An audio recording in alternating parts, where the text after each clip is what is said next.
Hey, my name is Jake Wildman. Some of you probably heard me talk. I was here last year at the CMIC's meeting, giving an update on IAM. Mitchell asked me to discuss, present on a project that IAM funded back in late 2023, 2024. We wanted to look at regional groundwater trends in heavily irrigated, intensive irrigated acres in different parts of the state.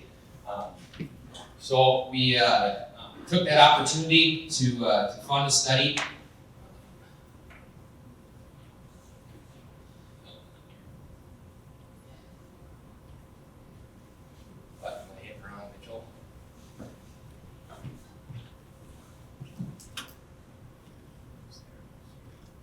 And I will mention, I will touch on some IAM stuff here at the end, but I want to make sure I want to get through this, present this study first. Here, gotcha. So this study was conducted by Larry Kramkuff out of Fraught Infrastructure Environment up in the Duluth area. Larry worked for the Department of Natural Resources for 20 years, the majority of his career, and then he went off into the private sector and started this company at Fraught Infrastructure Environment.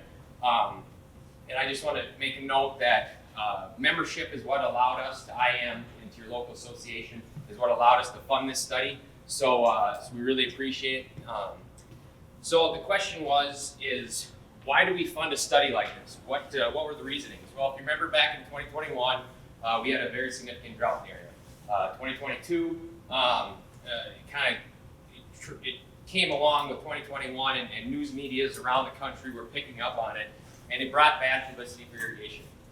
These are some of the headlines that we're seeing out of not only state media or local state level media, but also national media, some pretty high-level media organizations. Newsweek chart shows disturbing water levels in Minnesota.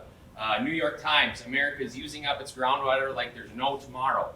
Star Tribune, fighting drought potato farmers in northern Minnesota overdrew their water permits by tens of millions of gallons. I was quoted in two of those, and I'll tell you, it is a very uncomfortable situation when a reporter calls from New York Times asking about this situation going on in Minnesota. I don't want to be involved in that ever again. It wasn't fun. Like I said, I wish that upon nobody. A very uncomfortable situation. So we decided, all right, we need to start taking a look at this. Why are these headlines are coming out? We need to get some data, some proof behind it. That hey, are we really in these types of situations, or is everything overall okay? So. And we knew going into it that if there was situations where it wasn't the greatest and it was looking down, we needed to pay attention to that, take that into consideration, and say what can we do better? What those areas, what can we focus on to make those if we are facing disaster, what can we do to make better? So we took that risk and hoping that we could put this project together. So. Again, why do we fund it? Something that's never been analyzed on a large scale. You can look at local areas, a couple observation wells, and plot that data out. But we wanted to look at more of a broad area. Provides an opportunity to look at the long-term trends. We're looking at 20, 30 years, not just 5, 10, or 1 year. So, and also, I think it at the end, you could argue that it did show that irrigation has been and will continue to be a sustainable user of groundwater throughout these areas. And then also it'll be a nice tool in the toolbox when we have an opportunity to tell our story. We're spending a lot of time down in St. Paul providing education. We bring up this report and we share it with our representatives that are making decisions on how we need to water. And so this is a nice tool in our toolbox. And then and this report is yours. I'll show you where you can find it later in the presentation on our website.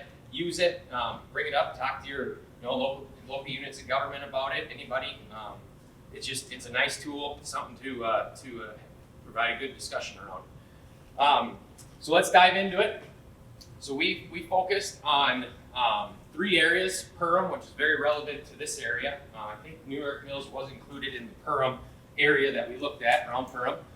Dakota County, which is Hastings, southeast Minnesota, and then the Bonanza Valley, where I'm from. We use publicly available data, the data from the Minnesota DNR observation well system that they provide, And then we use that to assess regional trends. We focused on areas where there are high density of irrigation wells, and we selected data sets with at least 3 decades of record. So we wanted to look back 30 years to make sure we could see a nice trend that instead of looking only 5 years, it'd be a little more difficult to see an absolute trend. So this is the perm area, New York Mills right here. So we focused on around the shade of blue. You can see the black stars are the irrigation permits, and then the blue squares and red diamonds are the part of the groundwater or part of the DNR observation well system. So we looked at, should we do around Wadena or do up more by Perham? And this was Larry suggested it's a horse apiece, you choose. It's either way it was good for him. So there was nothing really different amongst the aquifers were the same. So there's nothing really different. So we chose that Perham area. And like I said, I'll focus mainly on that. I'll show the other locations. I'll just run through them quick, but wanted to mainly focus on the Perham area. Here's Dakota County, southeast Minnesota. Again, highly intensive irrigated acres, with the black stars being appropriation permits. And then we said we wanted to focus on where mainly those appropriation permits were at. And here's Bonanza Valley. We focused more down by the Bruton Belgrade area. As you can see, if you move up to the north, it's pretty heavily irrigated up there as well, but we felt it was more appropriate to little better data from the DNR observation well system down in that Bruton Belgrade area. So again, the data source. This is all public information. You can go online, you can look at it. We got a couple of right by some of our fields. I like looking at them every once in a while to see where the levels are at. And then we analyze both active and non-active sites independently. Non-active doesn't mean they're not getting measured. It just means that they're measured by hand throughout the year, and the active wells are measured by data loggers. So that was the 2 variables that we used to measure, or 2 sources, excuse me. And then what did we measure within those active and non-active wells? We looked at maximum annual water level. So that considers the annual recharge of the aquifer. So what is that maximum? So most likely in the spring, before we have a drawdown from irrigation, what was that maximum level doing year in and year out? And then we looked at the yearly average. That considers the aquifer's response to the seasonal changes. So we have ups and we have downs. What's that average number? And we plot that number, and what direction is that going on that 30-year trend? Is withdraw outpacing recharge? So are we withdrawing more, or are we being a consumptive user over? And then, like I said, long-term downtrend of both these measurements would indicate a potential overuse from irrigation. So we combine those 2 measurements to plot out over that 30-year trend. So the definition of net change, so the yearly average measurement. So if they're looking at the average yearly measurement number, if we saw no change, and we're looking at 0.1 of a foot, so 1.2 inches, very small number, but there is a reason for that. So we presumed if there was no change, plus or minus 0.12 inches or 0.1 of a foot, there's presumed to be a measurement area error. A positive change would be above that 0.1 foot, and a negative change would be below that 0.1 foot. And like I said, why only 1.2 inches or 0.1 of a foot? Is that we really want to condense that measurement, condense that parameters, give us a good idea. One could argue if we say a positive change would be increase in a foot. Well, that would mean a positive change would have to be a decrease in a foot. Well, you could argue that if you're decreasing that level of foot, there could be some negative consequences that are affecting other sources or other resources by dropping it 1 foot. So we really wanted to condense that, put it in a very small unit of measurement to try to get that good trend line and to make it visualize to see what we were actually doing with these levels. So this was the green was the actively monitored. Both there's a regular green and then a green. It's hard to see, but a green outline in black. Those were actively monitored well with rising water levels, both in the active and non-active. And then the red was active and non-active water levels that are decreasing that 0.1 of a foot, and then the gray is ones that are being stable. They're showing no increase or decrease. So that just gives you a visual of what these specific observation wells were showing. Green's good, red's bad, gray is neutral. So I have this in the rest of the slides, but I'll just kind of give this aquifer characteristics of the perm area because we're mostly focused on this. It's important to understand that these aquifers are not the same. Each come with their own unique characteristics. Like Tim said, he's not a hydrologist. I'm not a hydrologist either, so I'm going by what Larry and his group, who are hydrologists, said. So this is just going to read it word for word, and I don't know really what a lot of this means. But it's thick deposits of glacial sediment. Coarse grained materials like sand and gravel, unconsolidated deposits, laterally extensive superficial sandy plains, buried sand aquifers underneath the superficial sands, and then the superficial sands have good water availability, and then the buried sands have moderate water variability. And it's interesting when you look at the different characteristics of the aquifer, these measurements respond differently. So, like I said, I'll point that out here a little bit later. So here we're looking at perm actively monitored wells. So these are the wells with the data loggers. The maximum yearly water level. So here is the couple of the different monitoring wells and what the maximum yearly water level is. So what's that recharge? What's it recharging to every year? You can see these lines are fairly flat. They're not a lot of variability, not a lot of dips, not a lot of hills. So they're overall a fairly flat line. Here is the non-active, so these are the ones that were measured by hand, maximum yearly water level. Again, you see some dips, you see some valleys, some peaks. Overall, fairly flat in the grand scheme of things. Here's the perm actively monitored wells with the average yearly water level. So we're taking the highs, the lows, and what's that average number in between. Again, some dips, some valleys. Overall, fairly consistent, straight across the board. Perm non-actively monitored wells, so this is the hand measurements of the maximum yearly water level. There's a few more peaks, few more valleys. It seems like the data loggers are a little more consistent in the straighter the line. The hand measured ones are, as long as they're staying consistent on when they measure, which I'm sure they are. There's a little more variability in those, but overall fairly consistent throughout all these different observation wells. I should mention that this on the y-axis here. This is not, so we had to combine, every well has a different static number. So every well is going to come, this is not, one with 1425 to 1225 is where does it start out at static on an elevation. So every well has a different elevation. So that's where we had to plot it out to get all of them onto one graph. That's a very wide area, but that's just the elevation of the wells and where they start out at. That's not the level of what the water is within them. So here we can put a trend line to this. We look at perm actively monitored wells, trends in the maximum yearly water level. So if we put a trend line looking at that maximum water level, this is what we get. We have some that are flat, we have some that are up, we have some that trend down. So, but I would say a majority of them are flat to trending up a little bit.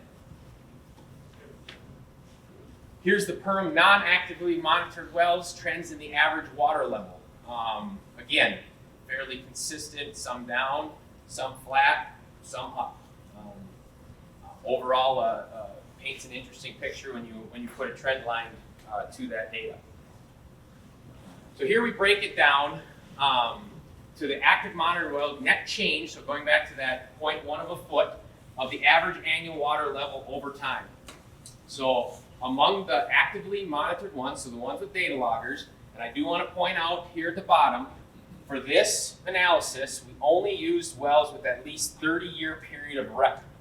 So we didn't do We want to make sure we extended out that trend to get a good idea. So this was only for the 30-year wells that we could gather data from, and we didn't look at anyone else. So 3 wells were higher, 1 well had no change, and 4 wells there was a lower groundwater level. A cluster of them are up in that 2.5 to 0 feet, and then we have a couple here, some 4 to 7 foot ones. So if a lot of them were down in this area, then I think we could all admit that, you know, we got some concerns, we got some issues here. We better take a look at what's going on. But we're also looking at, in order to have a negative or a lower groundwater level, it's got to be below that 1.2 inches. So a very, very small amount. Not trying to downplay it, but I'm just trying to show you that, you know, we are overall looking fairly, it's not a disaster like some of these headlines were telling us that, or were representing that it was. So here we have the non-active monitored wells. We have a net change in the average annual water level. So this is the hand measured ones. In this case, again, 30 years, 10 wells higher, 7 wells no change, 11 wells were lower. It'd be interesting to correlate back the location of these compared to the 2 that I pointed out earlier, if they're in the same area. But here's this is what we were looking at. This is what the data showed us. So you could say roughly around 17 wells out of the 30, or 17 plus 11 is 28, excuse me, would be basically no change to a increase, trending higher in groundwater levels over the 30 years. Again, this is the Dakota County aquifer characteristics. I'll just kind of zip through these pretty quick. You'll notice with Dakota County is that you have a little more variability within the maximum yearly water level of their levels, so you can maybe contribute back to their change in aquifer characteristics. But that's what it shows like for Dakota County. Here's the non-actively monitored wells. Again, a little more peaks and valleys. Dakota County is the active average yearly water level. Non-active average yearly water level. Looking at the trends of the active monitoring wells at the maximum yearly water level, we see a trend. Let's actually see quite a few of them trending up here at the bottom. A lot of ones that are flat. Like I said, a few there in between that have dropped down. This is not over the 30 years. I will note. This is. You look at these 2 shorter period ones, basically maybe call it 2015 to 2023. So you're looking at roughly 7 years, 8 years on those. But at the farther they go back is when they were first, where we could gather the data from. So this was the active, non-active maximum yearly water level. This was the active monitoring well average yearly water level of the active monitoring wells. Again, we see some nice trends up, some trends down in some areas, and then a bulk of them are fairly flat. This is the average yearly water level of the non-active wells in Dakota County. Here's that same graph looking over the 30 years. 12 are up, 1 no change, 14 are lower. And then again, down to this, there's a couple here that are down in that between 5 and 10 feet. And I think when you look at the map, you can kind of get an idea of where there's a certain location in Dakota County where you see some lower groundwater levels. There's also in that same area another really high capacity user that could be contributing to those levels as well. These are the non-active changes in average water level. 14 up, 0 change, 7 lower groundwater levels over the 30-year period. And here's just a map, the same map that I showed at Perham. I was focusing on this area of Dakota County. Like I said, there's another very high capacity user down in that portion of the county, but a lot of green on that map. There is some red, but and then the gray is where there was no change. Looking at Bonanza Valley, again, here's the active monitoring wells, the maximum yearly water level. We see some little more variability than Perham, but not quite as much as Dakota County. We look at the non-active in Bonanza Valley, the maximum yearly. This one up here in the top corner, that's kind of that might just be a weird one with, again, that was hand measurements. There could have been a error there. I don't know the background story of that one. But again, here's fairly flat over within each observation well and what the level is. Bonanza Valley average yearly water level of the active monitoring wells. Again, a little more variability than Perham. Non-active monitoring wells, the average yearly water level. Here's going to the trends of the maximum yearly water level. Again, pretty much the same, paints the same picture. Some up, some down, some completely flat. So looking at trends in the maximum yearly water of the non-active monitoring wells, again, same, fairly similar picture to the other two areas of the state. Trends in the average yearly water level, again, same, paints very similar picture. Here's what the active monitoring wells, the net change in average water level over time. 16 wells up, 2 neutral, 7 down. These areas, what are we, we can focus in on these. What are we seeing? What's, you can look at that and say, well, maybe this is a concern. What do we got to do about it? What can be done to fix that or improve that? Here's of the non-active in the Bonanza Valley of the average annual water level over time. 12 wells are higher, 0 unchanged, 7 wells lower. And again, here's a picture, a visualization of where those wells are located and where they're at throughout that aquifer. So, conclusions. In these areas, irrigation has not been a net consumptive user of water. Over 3 decades, groundwater levels in these areas have generally remained stable. Within these areas, impacts related to groundwater withdrawals are temporary, meaning we draw down when we use, and then we're able to recharge back up to that maximum yearly water level. Annual water levels recover to an average following the irrigation season, and then that just demonstrates in layers, and I think we can all agree in this room, that these groundwater systems are resilient and the overall health of the aquifers are good.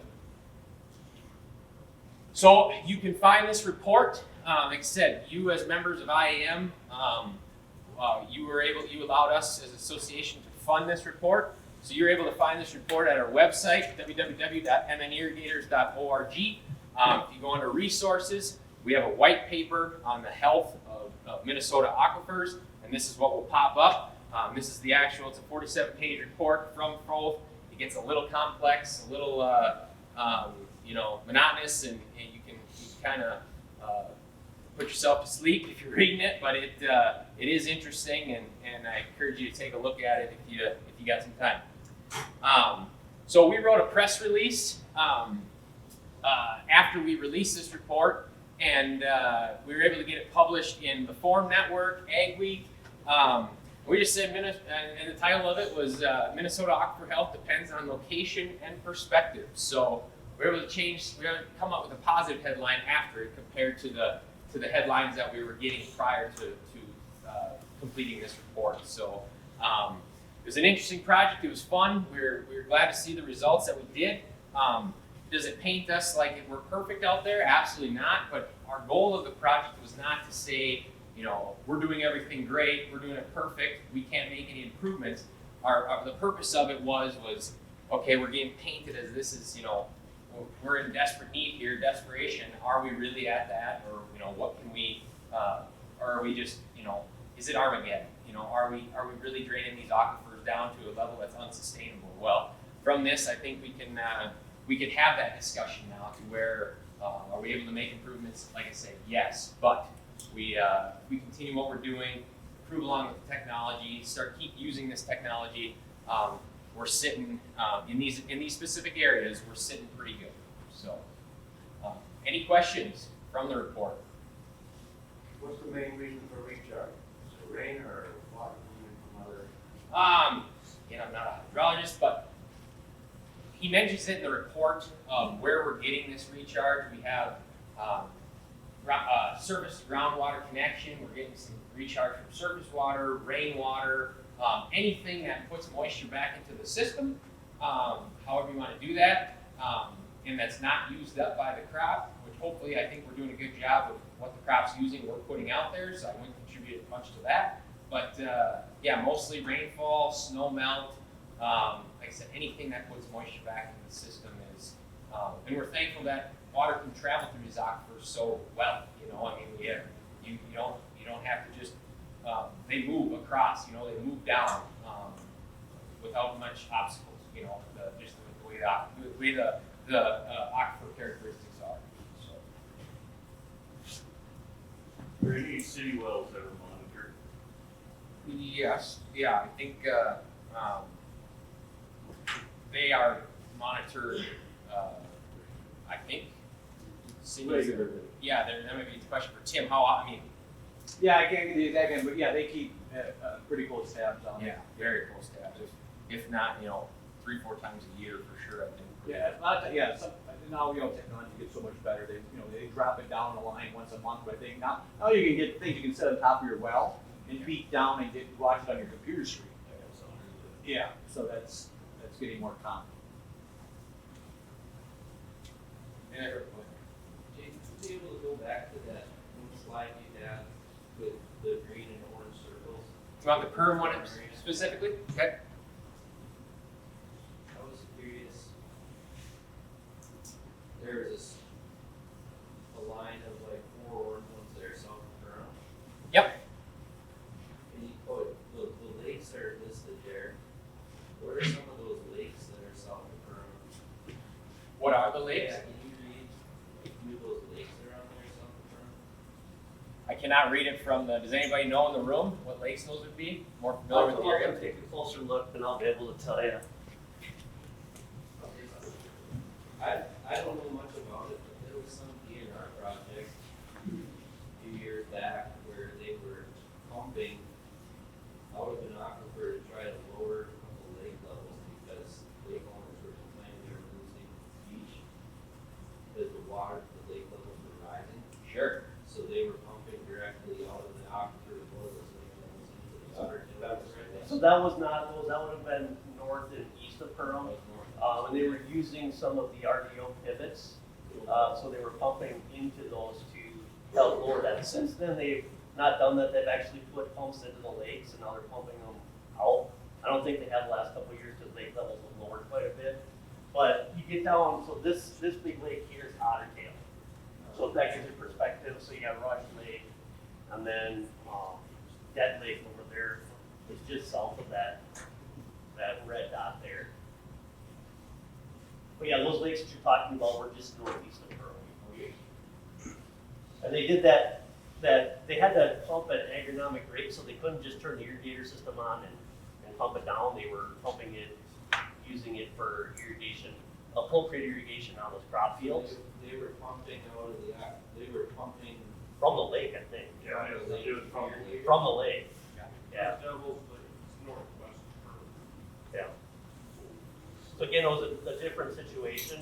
I know that, again, in the position that I am, we get a lot of lake association people talking to us, and they're always concerned that irrigation is reducing the lake levels. And again, our lakes are really surface water driven.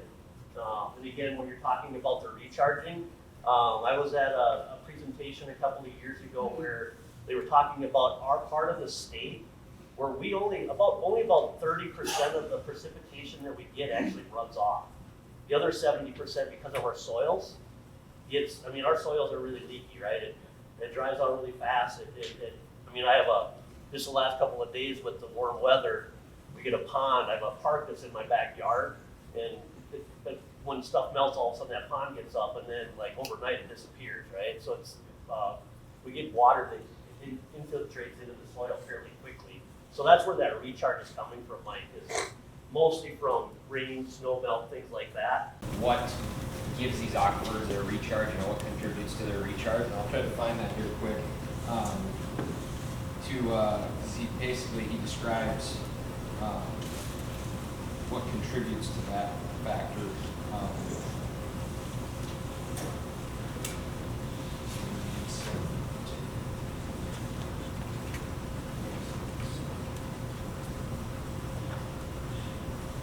Let me look at it after and I'll follow up with you on what, on the factors. He had like 5, 6 of them that contributed. Any other questions on that? Is there gonna be any follow-up with this, or? Yes, and we're always looking for ideas on how we can expand on this. This is not, is it a perfect report? Absolutely not. But it gets us a start on taking a deeper dive into some of these areas and expanding off this report. So yeah, we haven't talked with the board on what the next direction is. Definitely take insights from growers on, is there a thing that you'd like to see? Is there something you'd like to look at? Larry's always open. We have a lot of the work done, so we can easily expand off of it. If we wanted to, we could look down into this region and do the same analysis in that. Like I said, it's kind of wide open. Sky's the limit. It just comes down to funding and money. And right now, our organization is sitting in a fairly healthy position, so we can take advantage of doing some of this stuff. But we look to expand it when the time feels right, and maybe look in different parts of the state that have a few more issues than these specific areas, or maybe the northwest part of the state where quite a few issues are going on right now. Take a look up in that area. So there's areas to expand if it feels appropriate. Jay, can you give just a quick update on what the association? Yep, I'll do that quick if there's no other further questions. I had about a half hour today, but my IAM update, I wanted to do this and focus on this because I think this is a good piece for individuals in this room to know about and to take a look at. But my IAM update usually lasts about 45 minutes, and I don't think you guys wanted me up here for more than a half hour. So I'll just kind of give you focus on legislative stuff, where we're at as an association. We just finalized 2 points to, we're going to run 2 bills this year through session. We pull up we met with a small group of us, and Tim mentioned a few of the points, but we met with a small group to what are our 4 priorities as an association, and what do we want to try to put in some language into a bill. So the 4 were a permit holder is granted additional water use for cover crops planted in late summer or fall. DNR will automatically transfer permits when permit is in good standing and the permit holder shows proof of complete land sale. Permit holders are allowed to transfer unused permit gallons to a neighboring irrigation permit holder.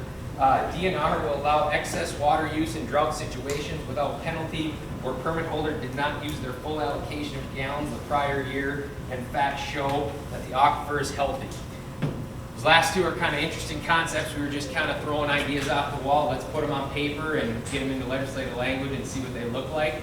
The most recent update, met with our lobbyists on Friday and then yesterday to kind of discuss some strategy. We're gonna do 2 individual bills with individual concepts in them. Number 1, instead of these 4, we're going to do the cover crop one. So that's going to be in a bill. We're going to ask for an additional inch for cover crop establishment, and then also the transferring of permit language. We do not have bill numbers on those yet. They are in the revisor's office. We should have bill numbers by the end of the week.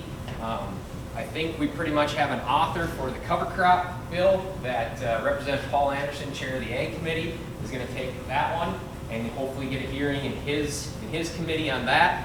We're still working on who we want to author. The transfer of the permits is going to have to go through the Environment Committee, and that committee is a little bit more of a challenge to herd in. So we're going to kind of lay out a strategy for that one so we can make sure we can get this transfer permit kind of set in statute and on paper. Both are very simple, in our opinion, common sense items, nothing too controversial that should have any issues. We did try to do the transfer of the permits language a couple years ago, and we got some kickback from DNR. But I think that we'll be able to talk through them because they are proposing some permit fee increases, and if they want us to support these permit fee increases, they'll support some of the stuff that we want to do. So permit fee increases are looking to go from $140 when you report by February up to $200. A new permit application is currently at $150. That's proposed right now at $600. So that was quite a bit of a jump there. We haven't heard anything for sure. We're not in favor of anything. We're neutral right now. We don't know. We need to hear a little more details before we take a position. Do we want to see a permit fee increase?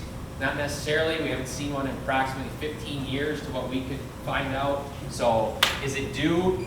Yeah, I mean, I don't want to, not trying to, side with DNR too much, but I mean, everything else has gone up $60. I think we can maybe live with, we can work around, but if we get to 200, 300, that's not for us. Definitely going to be putting up a fight there. So the governor's budget was supposed to come out yesterday or today, and we'll know more. Those numbers weren't set in stone for sure, but we'll know more after we see the final governor's budget here when it came out. So we'll keep in touch on that. I'll let you guys know the bill numbers when we see them, so you can call your local legislature and make them aware of what we're doing. This is where we need you guys. We're going to pass some of this stuff. We'll be down at the Capitol doing the ins and outs down there and presenting in front of the committees, but they need to hear how this is going to improve your guys' life out in the country, and they need to, that's the best way to get support from them, is hearing it from you guys. So you can hear it from me all day, but at the end of the day, I'm not a constituent. I don't expect to be, you're going to be way more valuable and impactful on it hearing it from you guys. So I can't stress that enough. We got a couple issues going on throughout the state that we've been focusing a lot of time and resources on. Straight River being one of them, with the Dave Vipon case. I don't know if you're familiar that he did have his tribal court date, and it actually went as best as it could have. So that was very positive. The judge looked at it as something that he's going to take about 5 to 6 months to make a decision on. But if you're not familiar with that, pull me aside and we can talk about it. It's a very complex situation, but he did have his tribal court date, and his response was, he had to take a day or two to reflect on it, but his response was, I think it went as good as it could. So at least that's a positive coming out of that situation. So like I said, I could talk for 45 minutes on all these different complex issues, but I thought I'd focus on this today. And like I said, if you can, my email and contact information is on the website. If you want to reach out to me anytime, we can discuss any issues you guys are seeing. Let us know. Keep your eyes and ears to the ground, because these issues are going to keep arising and they're not going away. So, any questions? All right, well, I appreciate your time. What was bill number two that was going to? Transferring of permits. So the current statute is, we're looking at cover crops, additional water for cover crops, and then transferring permits. So looking at if you sell or you acquire a piece of land and there's an irrigation permit on it, that permit should not, you request a transfer from the DNR, what the language is basically saying is that if the permit's in good standing, aquifers are healthy, there should be no reason that the DNR should change anything on that permit. They shouldn't change acres, they shouldn't change gallons. It should just remain the same. If it was good prior to the sale, it should be good right after the sale. So there's situations where a sale will go through and you look to transfer a permit, amend a permit, and they'll say, we'll amend it, we'll transfer it, but you got to take your gallons from 10 inches down to 8 or 12 inches down to 10. So it kind of brings that to the top of the pile for them to review, and we feel that that's not right. If it was, if the permit was from 1977 and it's 2023 and you haven't amended it once, why are you, and it was good that entire time, or you felt it was good, why are we have to make amendments now? So. Okay, so for right now with the two bills, if you won't push the, like, if you didn't use all your gallons? No, we need to take a little more time to review that. When you put it on paper, there's a difference when you put language on paper versus legislative language on paper. We're taking a little time to review that, and because we knew when we said let's go forward with these, they're going to be a little bit of a stretch. I think they're good ideas. I think they're could work. It's just the DNR would have quite a few issues with them, and what we're trying to do is trying to set ourselves up for success. I think these are two, like I said, non-controversial, common sense bills that can get some bipartisan support. So if we can get, then you get a little clout down in St. Paul when you can get some language passed. So. Brian, you have a question? Just explain, the DNR has a statute, what you're doing is different than the original law. So there is current permit transfer language within the statute. If you look up 103G is what is the statute that the water laws are under. Let me see if I can pull it up exactly what.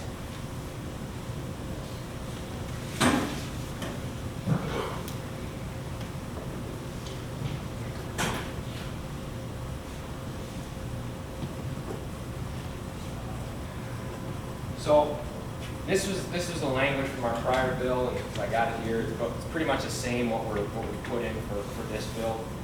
So the current statute says a water use permit may be transferred to a successive owner of real property if the permittee conveys the real property where the source of water is located. The new owner must notify the commissioner immediately after the conveyance and request to transfer a permit.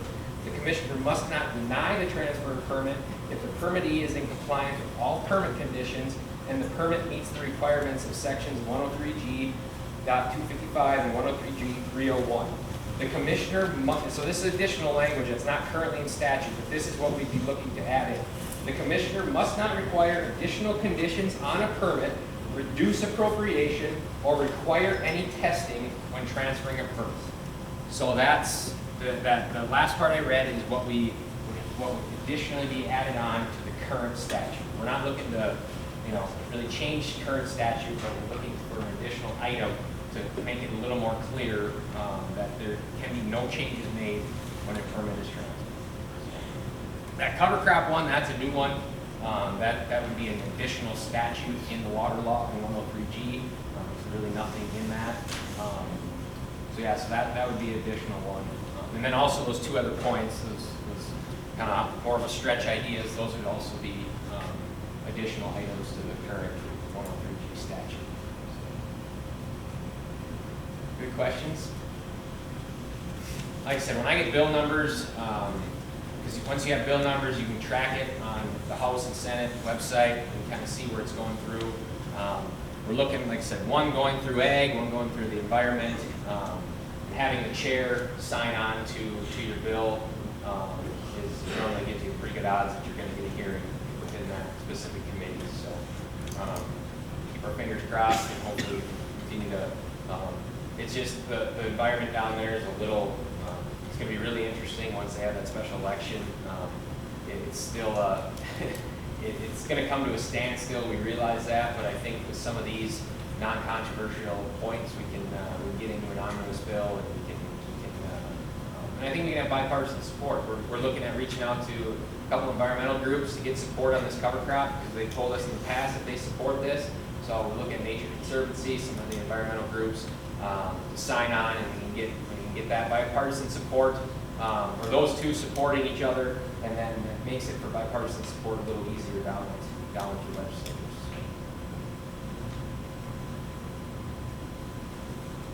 Any other questions? Seeing none, I appreciate you guys' time, appreciate the opportunity. Like I said, reach out anytime. Always on. So thanks again, and have a good spring. Appreciate it.